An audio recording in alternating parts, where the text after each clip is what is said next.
வள்ளுவம் என்பது வாழ்க்கை உரை. அதை வாசிப்போம் உயிர் உள்ளவரை.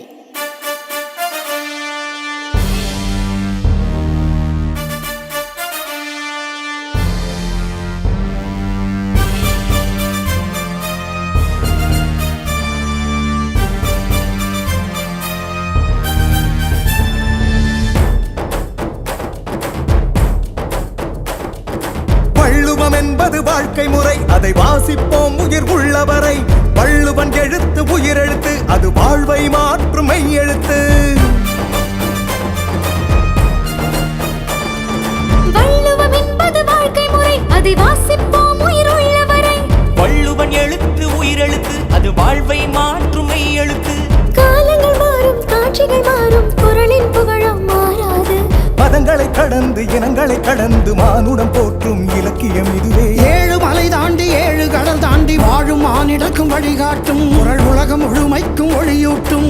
செவ்வாய் கோளுக்கு சென்றாலும் திருக்குறள் அங்கே செயலாற்றும்.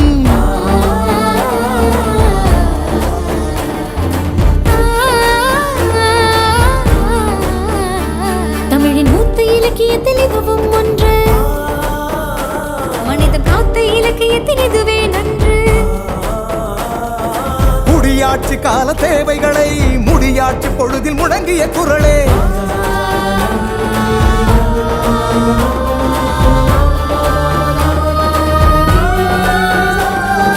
உயர்ந்தோர் பல பேர் உரை பல எழுதி உச்சி முகர்ந்த நூலும் இதுவே. உழவு தொழிலை உயர்த்தி பிடித்த உலக இலக்கியமும் இதுவே இதுவே.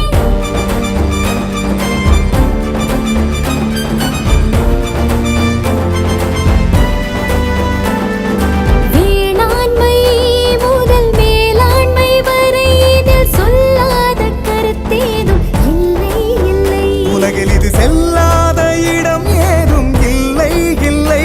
இதை கல்லாமல் மானிடம் முழுமை இல்லை. முழுமை இல்லை, முழுமை இல்லை.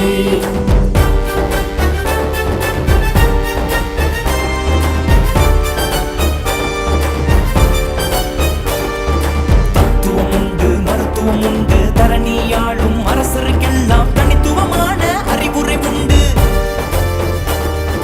எளிமையும் உண்டு, வலிமையும் உண்டு, இல்லறம் முதல் துறவறம் வரை எல்லாம் இதில் உண்டு. அன்பு உண்டு, பண்பு உண்டு, நட்பு உண்டு, கற்பு உண்டு. காதல் உண்டு, சாதல் உண்டு. நீதி உண்டு, நிதி உண்டு. சாதி இல்லை, வேதமில்லை.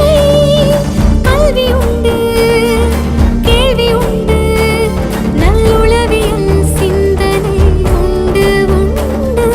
பிறப்பு மறப்பு அடக்கம் ஒழுக்கம் அனைத்தும் உண்டு. அனைத்தும் உண்டு என அனைத்தும் உண்டு. ஊழிக்காலம் பெயர்ந்தாலும் ஆழிப்பேரலை வந்தாலும் அழிவில்லை நம் குரலுக்கு, அழிவில்லை நம் தமிழுக்கு.